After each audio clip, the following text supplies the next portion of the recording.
ကျွန်တော်ကစာမေးပွဲတိုင်းမှာအမှတ်အများဆုံးနဲ့ထိဆုံးကနေအမြဲအောင်မြင်သူပါဒါပေမဲ့အမျိုးသားပိုင်အမည်ရှင်များရွေးချယ်ရေးစာမေးပွဲမာတော့ကျွန်တော်ထိတ်လန့်တုန်လှုပ်သွားတဲ့စာရွက်ပေါ်မေခွန်းတွေကိုဖက်လို့တောင်မရဘူးခြေဖို့ဆိုတာဝေရောနှလုံးခုန်တန်တွေရက်တန့်သွားသလိုပဲဘေးပတ်ဝန်းကျင်ကိုတစ်ချက်ကြည့်လိုက်တော့အားလုံးကခေါင်းမဖော်ပဲအပြင်းထန်ရင်းနေကြတယ်အဲ့ဒီအချိန်မှာကျွန်တော်စိတ်သက်တွေကြားသွားတယ်ဒီအခန်းထဲမှာဒီမေခွန်းတွေကိုမဖြေနိုင်တာကျွန်တော်တရောက်တဲလားစာရွက်ကိုထပ်ဖတ်ကြည့်တော့ကျွန်တော်တခါမှမမြင်ဖူးတဲ့သင်္ကေတတွေနဲ့ရှုပ်ထွေးလွန်းတဲ့ဖော်မြူလာတွေနဲ့ပြည့်နှက်နေတယ်စာရွက်ထိပ်ဆုံးကခေါင်းစဉ်တစ်ခုပဲကျွန်တော်ဖတ်လို့ရတယ်ပောက်ကွဲမှုအင်ဂျင်နေပညာစိတ်ဟီနီဟီဖစ်တဲ့ဒီပိုင်အမီရှင်ရွေးချယ်ရေးစာမေးပွဲတကယ်ပဲဒီလောက်ထိယူမိုက်နေတာလားဒီအကြောင်းအရာကိုကျွန်တော်တခါမှမကြားဘူးဘယ်လိုလုပ်ပြီးဖြေရမှာလဲအဲ့ဒီအချိန်မှာကျွန်တော်မတိလိုက်တာတခုကတော့စာစစ်သူအမားလုံးမိသွားတာပါသူကစာမေးပွဲဆက်ရွက်စီစာစစ်ထမမျိုးဆက်တိုက်လေရင်ရဲ့တူဒေတန်းမူချမ်းကိုကျွန်တော်စီမားပေးလိုက်တာပါကျွန်တော်ချွေးတွေပြန်လာပြီးစိတ်ညစ်ညူးမှုတွေနဲ့ရင်ပတ်ထဲတင်းကျပ်လာတဲ့နှစ်ပေါင်းများစွာစူးစမ်းခဲ့တဲ့အားထုတ်မှုတွေအားလုံးဒီတစ်ခါမှအလကားဖြစ်တော်မှာလားကျွန်တော်လက်မြောက်တော့မဲ့အချိန်မှာပဲခေါင်းထဲမှာအတန်တခုထွက်ပေါ်လာတဲ့ finishing စာမေးပွဲအကြောင်းအရာမှာစစ်ထမမျိုးဆက်တိုက်လေရင်ပေါက်ကွဲမှုအင်ဂျင်နေပညာတွေးရှိဆက်ဆက်ဖော်မြူလာများနဲ့ပုံစံထုံများတွင်အမားများတွေးရှိယခုပြင်ဆင်နေသည်အတန်ပြောက်ကွယ်သွားတဲ့အခါကျွန်တော်တခါမှမကြားဘူးတဲ့ဗဟုတုတွေနဲ့သင်္ကေတတွေကဦးနောက်ထဲကိုစီးဝင်လာတဲ့ကျွန်တော်စိတ်အရှင်ကြီးနဲ့လေပတ်နေတဲ့စူပါကွန်ပျူတာတစ်လုံးလိုဖြစ်သွားတဲ့စက္ကန့်ပိုင်းလောက်ကမှနားမလည်နိုင်စရာဖြစ်ခဲ့တဲ့အကြောင်းအရာတွေဟာရုတ်တရက်ရှင်းလင်းသွားတဲ့ကျွန်တော်ဝမ်းသာအားရអော်လိုက်မိမလို့ပါပဲအဖြေလွာလို့ကြီးတော့တင်ရတော့မှာမဟုတ်ဘူးတွန်းဆုံးမနေပဲဘောပင်ကိုကင်ပြီးအရှင်ပြင်းပြင်းနဲ့ဆေးလိုက်တယ်ဆိုဖီယာအောင်နယ်မာကတ်စ်လေအောင်နယ်လီယိုကျွန်တော်ကတော့မအောင်ဘူးတဲ့လို့အတန်တွေကြားလိုက်ရတယ်အဲ့ဒီအချိန်မှာတက်တိုအတီးတီးတာဝန်ရှိသူတွေကျွန်တော်စီပြေးလာကြတယ်လီယိုကျွန်တော်တို့တက်တိုကိုလာခဲ့ပါပညာသင်စုအပြည့်ပေးမယ်လို့ကင်းလင်းကြတယ်မာကတ်စ်ကတော့မနာလို့ဖြစ်ပြီးသူကစာမေးပွဲမှာတွန်းမဲ့ရှထားတာအရင်စာမေးပွဲတွေမှာလည်းလိန်ထားတာဖြစ်နိုင်တယ်သူ့ကိုမယုံပါနဲ့လို့ပြောလိုက်တယ်အဲ့ဒီစကားကြောင့်တက်တိုတာဝန်ရှိသူတွေကတွေဝေသွားပြီးတောင်းပန်ပါတယ်အရင်စစ်စစ်ဖို့လိုအပ်နေတယ်လို့ပြောလိုက်ကြတယ်တစ်ဖက်မှာတော့ကယ်ဒမီကစင်တမှုတွေအောင်မြင်နေပါပြီအင်ဂျင်ရဲ့မျက်နှုံးတခဏီးဆက်တုံးအထိရောက်နိုင်တဲ့ဒါကျွန်တော်တို့နိုင်ငံရဲ့လေတက်ကိုအင်အားအကြီးဆုံးဖြစ်လာစေမှာပါဒီပိုင်းအမီရှင်ကျောင်းသားကိုချက်ချင်းတွားခေါ်ရမယ်လုံခြုံရေးတပ်ဖွဲ့တွေနဲ့အတူတူတွားကြမယ်လို့ဒါရိုက်တာဝေါ်ကဆုံးဖြတ်လိုက်တယ်ကျောင်းပွင့်ထဲမှာမာကတ်စ်ကကျွန်တော်ကိုလောင်နေတုံးပဲအဲ့ဒီအချိန်မှာပဲကွင်းထဲကိုရဟတ်ရင်တဆင်ဆင်းတက်လာတယ်ကျောင်းအုပ်ကြီးဟားရီနဲ့ကျောင်းသားတွေအဲ့ဆင်နေကြတယ်ရဟတ်ရင်ပေါ်ကနေအမျိုးသားလုံခြုံရေးပြူလို့အရာရှိတွေအများကြီးဆင်းလာတယ်ဒါရိုက်တာဝေါ်ကကျွန်တော်ကိုရှာပြီးလီယိုဆိုတဲ့ကျောင်းသားမင်းတို့ကျောင်းမှာရှိလားလို့မေးလိုက်တယ်ကျောင်းအုပ်ကြီးကကြောက်လန့်ကြားနဲ့ရှိပါတယ်လို့ပြောလိုက်တယ်မာကတ်စ်ကတော့ဒီလောက်အများကြီးလာဖမ်းတာဆိုတော့မင်းတော့ထောင်ကြတော့မှာပဲလို့ပြောတဲ့ဆိုဖီယာကတော့စိုးရိမ်တကြီးနဲ့ကျွန်တော်ကိုကြည့်နေရဲ့ဒါရိုက်တာဝေါ်ကအာဂတ်အကယ်ဒမီကိုပြန်သွားပြီးပညာရှင်အားလုံးကိုစုစည်းလိုက်တယ်ဒီစာမေးပွဲကနေအံဖွဲ့ရှာဖွေတွေးရှိမှုတစ်ခုရထားတယ်လို့ပြောပြီးစာရွက်ကိုထုတ်ပြလိုက်တဲ့ဒုတိယဒါရိုက်တာဘန်နက်ကကြည့်လိုက်တဲ့အခါအန်သွားပြီးဒီဖော်မြူလာကမန်နေတာလားလို့မေးတယ်မန်နေငါစစ်ဆေးပြီးဒါကစင်စမ်ပြတ်ပောက်ကွဲမှုအင်ဂျင်နေပညာဟိဘယ်ဒါသာမန်ကန်ရင်ငါတို့နိုင်ငံစက်တမမျိုးဆက်တိုက်လေရင်ကိုကြော်ပြီးတတမမျိုးဆက်ကိုတိုက်ရိုက်တီဆောင်နိုင်ပြီလို့ပြောလိုက်တယ်ဒုတိယထိုင်ရိုက်တာဘနက်အဆိုဘာဆောင်နေမှာလဲတွားကြစို့လို့ပြောတယ်ထိုင်ရိုက်တာဝေါ်ကဒီကနေစပြီးအကယ်ဒမီကိုအစိမ့်တက်လုံခြုံရေးအဖြစ်တတ်မှတ်တဲ့အပြင်နဲ့ဆက်သွယ်မှုအားလုံးကိုတားမြစ်တယ်လို့ကြီးညာလိုက်တဲ့တန်းခေါင်ရန်အချိန်ထိဘယ်သူမှမအိပ်ပဲအလုံးလုံးနေကြတယ်ဒါရိုက်တာဖော်မြူလာတွေအကုန်မှတ်ပါတယ်လို့ပြောတဲ့အခါဝေါ်ကဝမ်းသာလွန်းလို့ပေါင်ကိုရိုက်လိုက်တဲ့စူပါကွန်ပျူတာနဲ့ဒီရှက်ကိုလုံးကြည့်မယ်လို့ပြောလိုက်တယ်ရလက်တွေထွက်လာတဲ့အခါတိုက်လေရင်ရဲ့ခန္ဓာကြီးက35အိတ်ဒိုးလာပြီး4ချိန်က16အိတ်လျှော့သွားတယ်လေကွင်းအားကလည်းခုနှစ်ကြားသွားတယ်မယုံနိုင်စရာပဲစူပါကွန်ပျူတာရလက်တွေဒါမဟုတ်ရင်ဒါကိုအထက်တန်းကျောင်းသားတယောက်ရေးတယ်ဆိုတာဘယ်သူမှယုံမှာမဟုတ်ဘူးလို့သူတို့ပြောကြတယ်ဒုတိယထိုင်ရိုက်တာဘန်နက်ဒီလိုပိုင်းအမီရှင်မျိုးကိုနိုင်ငံတော်ကိုချက်ချင်းတင်ပို့ရမယ်သူ့ကိုအကာအကွယ်ပေးရမယ်ဘယ်လိုပဲချစ်ချစ်ကေမီကိုခေါ်သွင်းရမယ်လို့ပြောလိုက်တယ် တဖက်မှာတော့ကျွန်တော်ရှုံးသွားပြီလို့ထင်နေတော့မှထားပေမဲ့စိတ်မလျှော့ပါဘူး။ Bayern Mission ထိုးထွင်းသည့်မြင်မှုစနစ်လည်းရထားပြီဆိုတော့ကျောင်းဝင်ခွင့်အတွက်ပဲမဟုတ်ပဲတနိုင်ငံလုံးမှာအမှတ်အများဆုံးရတဲ့နံပါတ်ချစ်လာဖို့ရည်မှန်းထားတဲ့နောက်ဆုံးတော့ Bayern Mission တန်းခွဲအတွက်ရလက်တွေထွက်လာတဲ့နေ့ရောက်လာတဲ့ Miss Karak ကျွန်တော်စီလာပြီးကျောင်းကဆုံးဖြတ်ချက်အရမင်းရဲ့ပညာသင်စုကိုရုပ်သိမ်းလိုက်ပြီးလို့ပြောတဲ့ဆိုဖီယာဘာလို့လဲလို့အော်မေးတဲ့မာကတ်စ်ကတော့ဂျင်းနဲ့နေတဲ့မျက်နှာနဲ့စာမေးပွဲဆိုင်ရွက်တောင်မှန်အောင်မရွေးနိုင်တဲ့သူပညာသင်စုနဲ့မတန်ဘူးလို့လောင်တယ်စာရင်းထွက်ပြီးစာရွက်တွေကိုစစ်ဆေးနေသူတိုင်းကသက်ဆိုင်ရာနယ်ပယ်ရဲ့ထိတ်တန့်ပုဂ္ဂိုလ်တွေပါအကြီးကဲထားလိုက်တာဝေါ်ကကျွန်တော်တို့အာကာသရေးနယ်ပယ်မှာထူးချွန်တဲ့ပညာရှင်တွေအရေးတကြီးလိုအပ်နေတဲ့အထူးချစ်အင်ဂျင်ပိုင်းမှာပါဒါကြောင့်ဂယူးဆိုင်စစ်ဆေးပေးပါလို့ပြောတယ်အားလုံးအင်းနေသွားကြတယ်ဒီစာရွက်ကဘာလဲတခြားစာရွက်တွေနဲ့မတူဘူးဒါပေမဲ့အဖြေတွေအကုန်ကြီးနေတယ်ဘယ်လိုဖြစ်နိုင်မလဲလို့ပညာရှင်တယောက်မေးတယ်ခောက်ကွဲမှုအင်ဂျင်နေပညာရလားထားကအရေးကြီးတဲ့ဖြစ်နာပဲလို့ပြောပြီးအရိုက်တာဝေါ်ကာကိုမေးကြတယ်ဒါရိုက်တာဝေါ်ကာစာရွက်ကိုကြည့်လိုက်တဲ့အခါနှလုံးခုန်တန်တွေရက်သွားသလိုပါပဲဒါကမနေ့ကငါရဲ့တွက်ချက်မှုမူချမ်းမဟုတ်လားဒါဘယ်လိုလုပ်စာမေးပွဲစာရွက်တွေတဲ့ရောက်သွားတာလဲလို့တွေးမိပြီးချွေးတွေပြက်လာတယ်ဒါကျောင်းသားအတွက်ရဲမတရားတာပဲဟာကအကယ်ဒမီပညာရှင်တွေတောင်မချေနိုင်တဲ့မေးခွန်းတွေကိုအထက်တန်းကျောင်းသားတယောက်ကဘယ်လိုလုပ်ဖြေနိုင်မှာလဲဒါပေမဲ့အဖြေတွေကိုကြီးလိုက်တဲ့အခါသူတုံလို့သွားတဲ့ပေါက်ကွဲမှုအင်ဂျင်တူးဒေတာမှာနှစ်ပေါင်းများစွာအဖြေမရှာနိုင်တဲ့ဖော်မြူလာတွေအကုန်လုံးကိုဒီစာရွက်မှာအမှားအယွင်းမရှိပြင်ဆင်ထားတာတွေ့လိုက်ရတယ်ဒါအိမ်မလားလို့သူတွေးမိတယ်သူစာရွက်ပေါ်အချက်အလက်တွေကိုစစ်ဆေးပြီးတဲ့နောက်မှာတော့ဘောပင်နဲ့စာရွက်ယူခဲ့ကြလို့ပြောလိုက်တယ်သူကိုယ်တိုင်လည်းတွက်ချက်မှုတွေကိုအရှင်ပြင်းပြင်းနဲ့လှုပ်တော့တဲ့တခြားပညာရှင်တွေကဟန်စနေကြတယ်ဒါကအထက်တန်းကျောင်းသားတယောက်ရဲ့အဖြေပဲလေဘာတွေဖြစ်နေတာလဲလို့တွေးနေကြတယ်ဒါပေမဲ့ဒါရိုက်တာဝေါ်ကာရဲ့မျက်နှာကိုကြည့်ပြီးအခြေအနေရိုးရိုးရှင်းရှင်းမဟုတ်မှန်းတီးလိုက်ကြတယ်စူးစမ်းလို့စိတ်နဲ့အားလုံးဝိုင်းကြည့်ကြတဲ့အခါသူတို့မျက်လုံးတွေပြူးကျဲသွားချအေး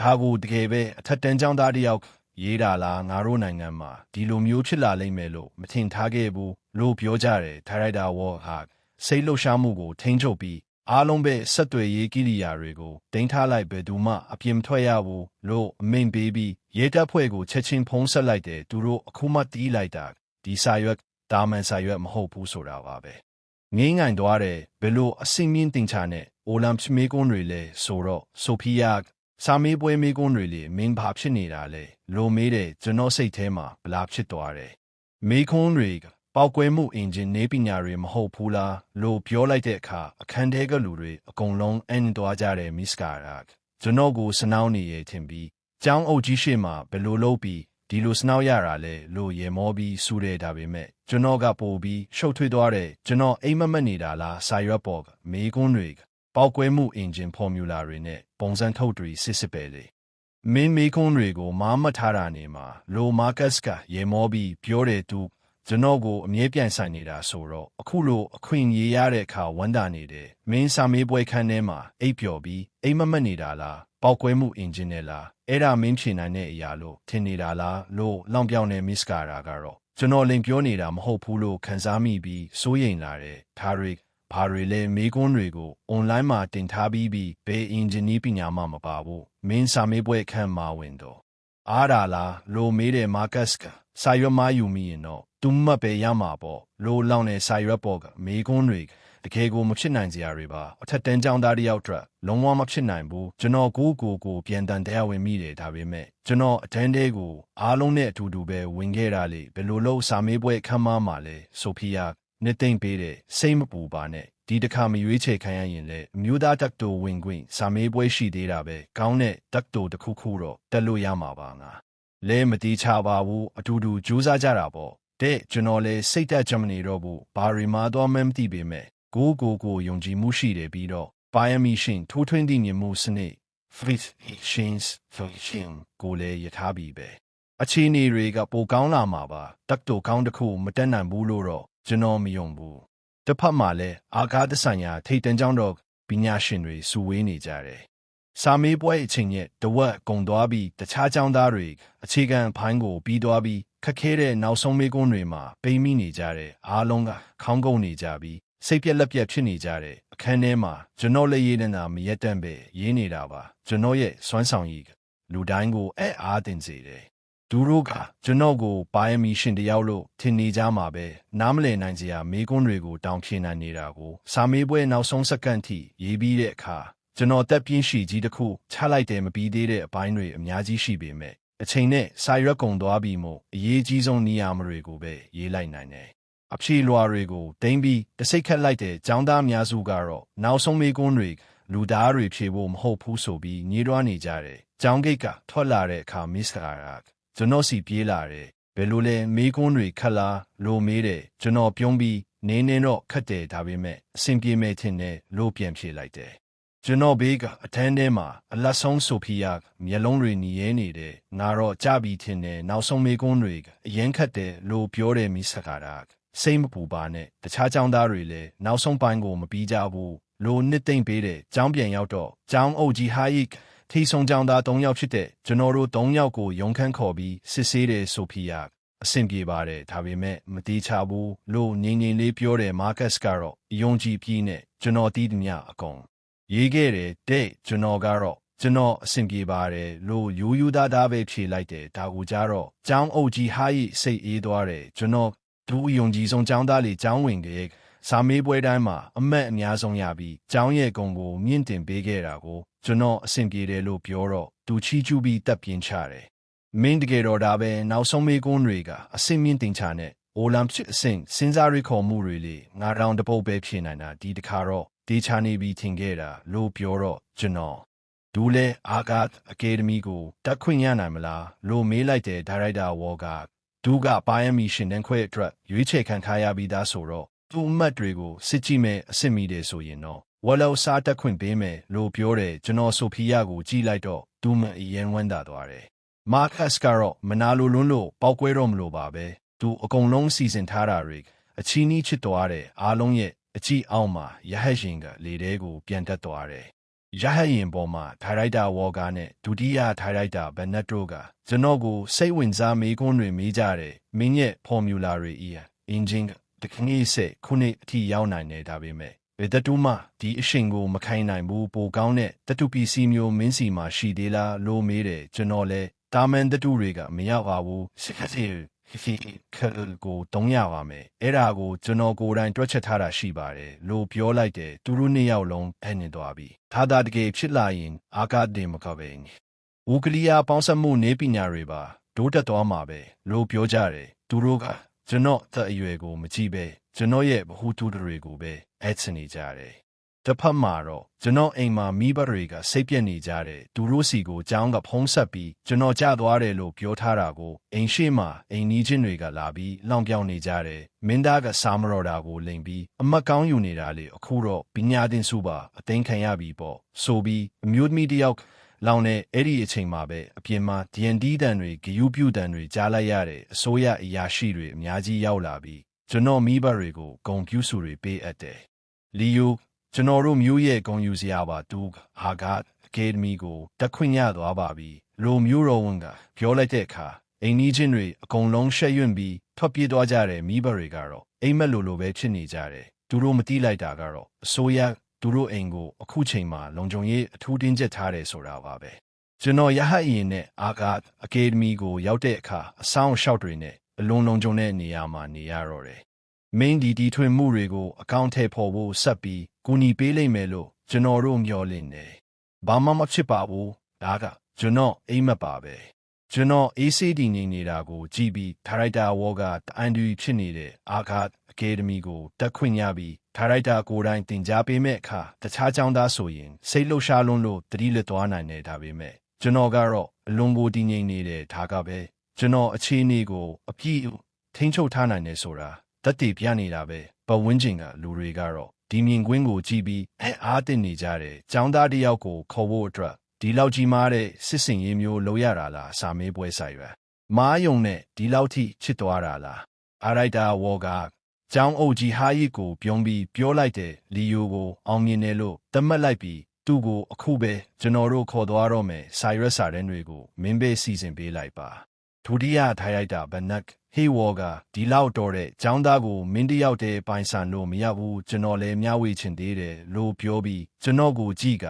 ကျွန်တော်တို့နှစ်ယောက်လုံးရဲ့အဖေဖြစ်ဖို့စိတ်ဝင်စားလားကျွန်တော်တို့တစ်သက်လုံးတင်ယူခဲ့တာတွေကိုမင်းကိုအကုန်တင်ပေးမယ်လို့ကတိပေးတယ်လို့ပြောလိုက်တယ်လူတိုင်းအဲ့နဲ့သွားကြတယ်သူတို့နှစ်ယောက်ဟာလက်ရှိမှာအလေးစားဆုံးတိတ်ပညာရှင်တွေလေသူတို့နှစ်ယောက်ရဲ့အပြည့်ဖြစ်ရတာဟာတသက်မှာတစ်ခါမှမဖြစ်နိုင်တဲ့အံ့ဖွယ်ကောင်းတယ်ကံကြမ္မာပဲအဆင်ပြေပါတယ်လီယိုကိုခေါ်သွားပါလို့ကျောင်းအုပ်ကြီးဟာယစ်ကပြောတယ်ကျွန်တော်အခုချက်ချင်းသွားရတော့မယ်ဆိုတော့မိဘတွေကိုတောင်းမပြောရသေးဘူးကျွန်တော်ကိုအနည်းဆုံးမိသားစုစီအကြောင်းကြားခွင့်လိုအပ်တာလေးတွေပြင်ဆင်ခွင့်ပေးပါဦးလို့ပြောတော့ထိုင်လိုက်တာ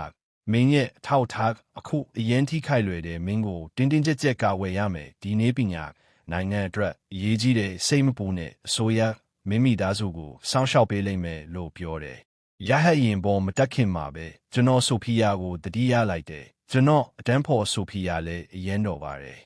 ဆိုဖီယာကျွန်တော်လက်မောင်းကိုတင်းတင်းကြပ်ကြပ်ကင်ထားပြီးစိုးရိမ်တကြီးကြည့်နေရဲ့ကျွန်တော်နားလည်လိုက်ပြီးကျွန်တော်အခြေရီအထက်အရာရှိကြီးတဦးရဲ့အာယုံဆိုင်မှုကိုရသွားတာပဲဒါဟာကျွန်တော်အတွက်မကောင်းတဲ့အရာမဟုတ်ဘူးဆိုတာတီးတာနဲ့ကျွန်တော်စိတ်အေးပဲထားလိုက်တယ်ဆိုဖီယာလက်ကိုခတ်ဖို့ပုတ်ပြီးစိတ်မပူပါနဲ့ငါအဆင်ပြေပါတယ်လို့နစ်သိမ့်လိုက်တဲ့ထိုင်ရိုက်တာဝေါ်ကာနဲ့ဒုတိယထိုင်ရိုက်တာဘနက်တို့ကကျွန်တော်ကိုမြင်တာနဲ့တပြိုင်နက်ပြေးလာကြပြီးအဖိုးတန်ပစ္စည်းတစ်ခုကိုတွေ့တယ်လို့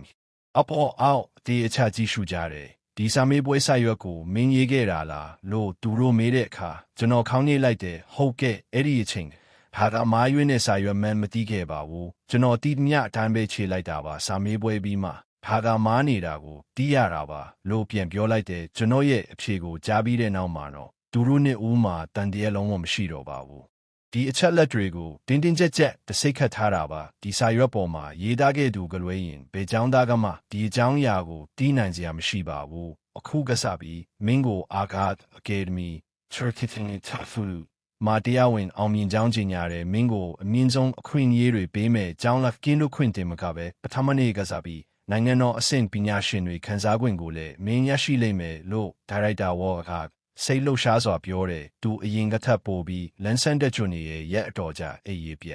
ပြီးအင်ပန်းနေရဲ့အရေးအယောင်တွေလုံးဝပျောက်ကွယ်သွားတယ်